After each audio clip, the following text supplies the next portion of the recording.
ఆచి చికెన్ మసాలా. కల్వకుంట్ల కవిత చేపట్టిన నిరవధిక నిరాహార దీక్షను పోలీసులు భగ్నం చేశారు. దీక్ష శిబిరం వద్దకు భారీగా చేరుకున్న పోలీసులు కవితను అదుపులోకి తీసుకున్నారు. నిన్న ఖమ్మంలో పర్యటించిన కవిత జడ్పీ కూడలిలో వెలుగుమట్ల బాధితులకు న్యాయం చేయాలని ఆందోళన చేపట్టారు.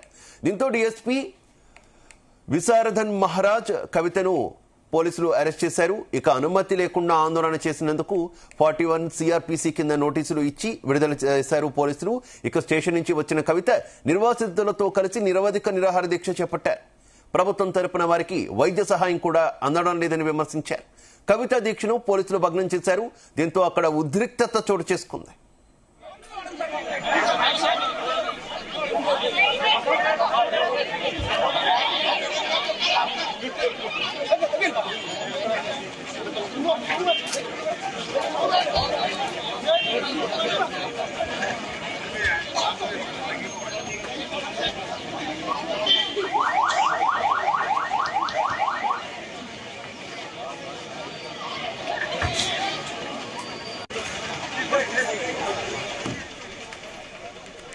కల్వకుంట్ల కవిత చేపట్టిన నిరవధిక నిరాహార దీక్షను పోలీసులు భగ్నం చేశారు. దీక్ష శిబిరం వద్దకు భారీగా చేరుకున్న పోలీసులు కవితను అదుపులోకి తీసుకున్నారు. నిన్న ఖమ్మంలో పర్యటించిన కవిత జడ్పీ కూడలిలో వెలుగుమట్ల బాధితులకు న్యాయం చేయాలని ఆందోళన చేపట్టారు. దీంతో డీఎస్పీ విశారదన్ మహారాజ్ కవితను పోలీసులు అరెస్ట్ చేశారు. ఇక అనుమతి లేకుండా ఆందోళన చేసినందుకు 41 సిఆర్పిసి కింద నోటీసులు ఇచ్చి విడుదల చేశారు పోలీసులు. ఇక స్టేషన్ నుంచి వచ్చిన కవిత నిర్వాసితులతో కలిసి నిరవధిక నిరాహార దీక్ష చేపట్టారు. ప్రభుత్వం తరపున వారికి వైద్య సహాయం కూడా అందడం లేదని విమర్శించారు. కవిత దీక్షను పోలీసులు భగ్నం చేశారు. దీంతో అక్కడ ఉద్రిక్తత చోటు చేసుకుంది.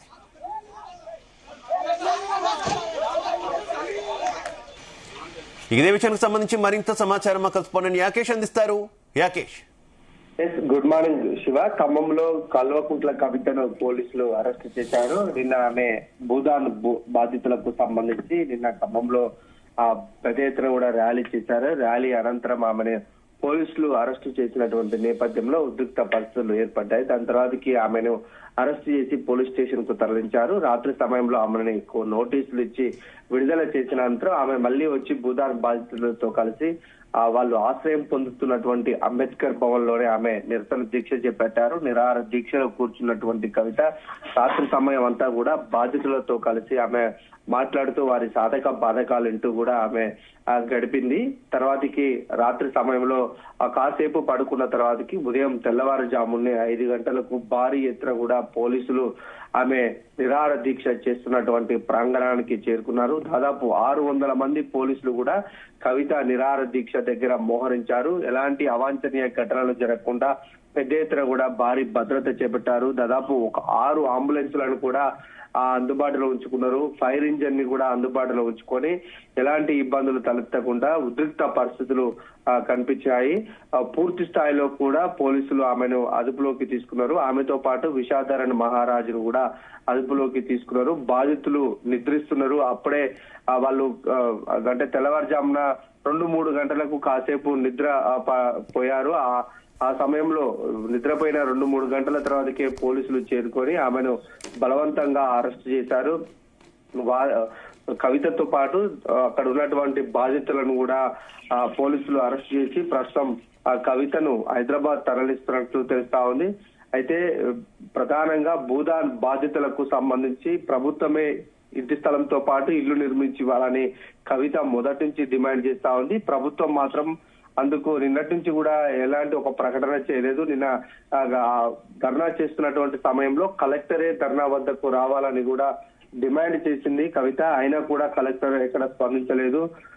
మొత్తం పోలీసుల ఆధీనంలో ఉన్నటువంటి ఆ ప్రాంతాన్ని ఆమెను అరెస్ట్ చేశారు. ఇప్పుడు కూడా రెండోసారి కూడా కవితను ప్రస్తుతం అరెస్ట్ చేసి అయితే ఖమ్మం నుంచి హైదరాబాద్ తీసుకెళ్తున్నటువంటి పరిస్థితి. అయితే ఇవాళ కవితకు సంబంధించి పెద్ద ఎత్తున కూడా జాగృతి కార్యకర్తలు వివిధ జిల్లాల నుంచి కూడా ఖమ్మం తరలి రావాలంటూ కూడా నిన్న వాళ్ళంతా పిలుపునిచ్చుకున్నారు. ఈ నేపథ్యంలో ఇవాళ హైదరాబాద్ లో జరగాల్సినటువంటి ఓ కార్యక్రమాన్ని కూడా జాగృతికి సంబంధించి దాన్ని వాయిదా వేసుకొని వాళ్ళంతా కూడా ఖమ్మం వస్తున్నటువంటి తరుణంలో ఇంకా ఉద్రిక్త పరిస్థితులు తలెత్తాయన్న అవకాశాలు పోలీసులకు సమాచారం అందింది. ఈ నేపథ్యంలోనే ముందస్తుగా కవితను అయితే అరెస్ట్ చేశారు. బాధితులకు సంబంధించి పూర్తి స్థాయిలో నిరాహార దీక్ష పోలీసులు ప్రస్తుతం భగ్నం చేసినప్పటికీ కూడా తన దీక్ష ఇంకా కొనసాగుతుందని కవిత అరెస్టు సమయంలో ఆమె చెప్పుకుంటూ పోలీసులతోటి వెళ్ళిపోయింది. ప్రస్తుతం అయితే కవితను ఖమ్మం నుంచి హైదరాబాద్ తీసుకెళ్తున్నారు. అయితే దీనికి సంబంధించి ప్రస్తుతం కవిత ఏం చెప్తున్నారు, పోలీసులు విధానం అలాగే ప్రభుత్వ విధానానికి సంబంధించి ఆమె ఏ రకంగా ఎండగడుతున్నటువంటి సిచ్యువేషన్? ప్రజా ప్రభుత్వం అని కాంగ్రెస్ ప్రభుత్వం చెప్తా ఉంది. ప్రజల కోసం మాత్రం పని చేయకుండా ఎందుకు ఆలస్యం చేస్తున్నారు, ఎందుకు ప్రజా సమస్యలను పట్టించుకోవట్లేదు అనేది కవిత డిమాండ్ చేస్తా ఉంది. ప్రధానంగా ప్రభుత్వం మీద కూడా ఆరోపణలు గుప్పించిందని చెప్పుకోవచ్చు. నిన్నటి సమయంలో బాధితులు పెద్ద ఎత్తున కూడా తమ గోడును కవితకు వెళ్ళబోసుకున్నారు. నిరాశ్రయులుగా మిగిలిపోయాము, తమను ఎవరు కూడా పట్టించుకోవట్లేదు, ప్రకటనలకే ఇవన్నీ కూడా పరిమితం అవుతున్నాయి తప్ప ఎక్కడ తమ ఉనికిని కోల్పోయే ప్రమాదం ఉందంటూ కూడా బాధితులు కవితకు తమ సమస్యలను తమ గోడును వెళ్ళబోసుకున్నటువంటి పరిస్థితులలో కవిత కూడా చాలాసేపు వాళ్ళతో కలిసి ఉన్నది, కలిసి వాళ్ళతో భోజనం చేసింది, కలిసి వాళ్ళతో మాట్లాడింది.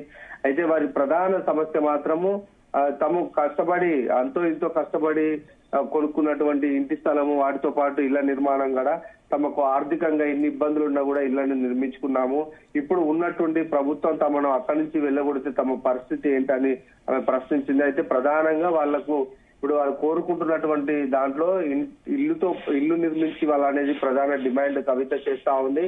అయితే బాధితులకు సంబంధించి ప్రభుత్వము ఒక పక్క గుర్తించే పని చేస్తుంది. నిన్న మంత్రులు కూడా నిన్న మంత్రి తుమ్మల నాగేశ్వరరావు కూడా సీఎం ని రేవంత్ రెడ్డిని కలిసినటువంటి సమయంలో ప్రధానంగా ఖమ్మం సమస్యను ఆయన ప్రస్తావించారు. బాధితులకు అండగా నిలుస్తామని సీఎం రేవంత్ రెడ్డి చెప్పినట్లు కూడా తుమ్మల క్యాంప్ ఆఫీస్ నుంచి కూడా ఒక ప్రకటన వచ్చింది. అటు మంత్రి పొంగులేటి శ్రీనివాస్ రెడ్డి కూడా అర్హులను గుర్తిస్తున్నాము, పూర్తి స్థాయిలో వాళ్లకు అన్ని సకల సౌకర్యాలతోటి ఇళ్ల నిర్మాణం చేస్తామని చెప్తున్నారు. కాకుండా ఆ ఇళ్ల నిర్మాణం అనేది వేరే ప్రాంతాల్లో చేస్తామని చెప్తున్నటువంటి క్రమంలో ఆ భూమిలోనే తమకు నిర్మించి వాళ్ళనేది బాధితులు డిమాండ్ చేస్తున్నారు. అయితే ఇది ఆ అంశం ఒక కొలిక్కి రాని సందర్భం కనిపిస్తా ఉంది. అధికారులు కూడా ఈ బాధితులను గుర్తించడంలో పూర్తి స్థాయిలో నిర్లక్ష్యం ప్రదర్శించినట్టు తెలుస్తా ఉంది. ఆ మంత్రులు ఆదేశించినప్పటికీ కూడా ఇటు అధికారులు క్షేత్ర స్థాయిలోకి వెళ్లి బాధితులు ఎవరనేది గుర్తించలేకపోతున్నారు. దీంతో బాధితులు దాదాపుగా 2 వారాలకు పైగా కూడా ఆ ఆశ్రయం అక్కడే నిరాశ్రయులుగా మిగిలిపోయి తలదాచుకుంటున్నటువంటి పరిస్థితి ఉంది. ఇప్పుడు వాళ్ళ తరపున గట్టిగా కొట్లాడాలనేది ఏ పార్టీ కూడా పూర్తిగా రంగంలోకి దిగలేదు. ఎంతో అంటే కమ్యూనిస్టులకు కంచుకోటగా భావించుకున్నటువంటి ఖమ్మం జిల్లాలో కూడా వామపక్ష పార్టీలు కూడా ఈ సమస్యను పెద్దగా పట్టించుకోలేదని చెప్పుకోవచ్చు. ఆ క్రమంలోనే వాళ్ళంతా కూడా ఏం చేయాలో దిక్కుతోచని పరిస్థితి కనిపించింది. బీఆర్ఎస్ నుంచి వర్కింగ్ ప్రెసిడెంట్ కేటీఆర్ కూడా బాధితులను పరామర్శించారు. ఆయన కూడా బాధితులకు అండగా నిలబడ్డారు. తర్వాతకి వివిధ పార్టీలకు సంబంధించినటువంటి నేతలు వచ్చారు. బీజేపీ నుంచి కూడా అటు బీజేపీ రాష్ట్ర అధ్యక్షుడు రామచంద్రరావు కూడా వచ్చారు. అయినా కూడా ప్రభుత్వంలో ఎక్కడా తిరగడం లేదు. ఇది ఇట్లనే వదిలిపెడితే ఈ సమస్య అట్లనే ఉండిపోతుంది అనేది కవిత భావించింది. అందుకనే ఆమె బాధితుల తరపున గట్టిగా కొట్లాడడానికి ఖమ్మం వేదికగా ఈ నిరాహార దీక్ష చేపట్టింది. నిన్న ఉదయం వచ్చినటువంటి కవిత నిన్న సాయంత్రం వరకు కూడా వారితోనే గడిపింది. రాత్రి సమయంలో అరెస్టు తర్వాత మళ్ళీ అరెస్టు చేసిన పోలీసులు నోటీసులు ఇచ్చి వదిలిపెట్టిన తర్వాత మళ్ళీ ఆమె బాధితుల వద్దకి వెళ్లిపోయి అక్కడ నిరాహార దీక్షకు చేపట్టింది. ఇప్పుడు కూడా ఆమె ఈ నిరాహార దీక్ష పోలీసులు భగ్నం చేసినప్పటికీ తాను మాత్రము బాధితుల తరపున కొట్లాడుతూనే ఉంటా, నిరాహార దీక్షను విరమించేది లేదు, దీక్ష మాత్రం కొనసాగుతుంది, బాధితులకు మాత్రం న్యాయం చేయాలని ప్రధానంగా డిమాండ్ చేస్తాను. ఈ అంశాన్ని కవిత స్టేట్ వైడ్ గా జరుగుతున్నటువంటి అంశాన్ని తీసుకోవడం పట్ల కూడా కొంత బాధితుల నుంచి కూడా అభినందనలు వస్తున్నాయి. ఇతర పార్టీల ప్రజా సంఘాలు కూడా కవితను అభినందిస్తున్నటువంటి పరిస్థితి. ఇంత పెద్ద ఎత్తున కూడా కవిత వచ్చి ఇక్కడ ధర్నా చేయడము, కవితకు మద్దతుగా కూడా విద్యార్థి సంఘాలు కూడా ఉన్నటువంటి పరిస్థితి. ప్రధానంగా బీసీ, ఎస్సీ, ఎస్టీ సంఘాలకు సంబంధించి కవిత వెంట నిలబడ్డారు. అయితే బాధితులకు న్యాయం అయితే జరగాలి, జరగకుంటే మరొకసారి కూడా ఖమ్మం వస్తా. ఇప్పుడు తనను ఇక్కడి నుంచి వేరే ప్రాంతాన్ని తరలించినప్పటికీ తాను మాత్రం దీక్షను కొనసాగిస్తానని కవిత చెప్తుంది. Right, okay, thank you.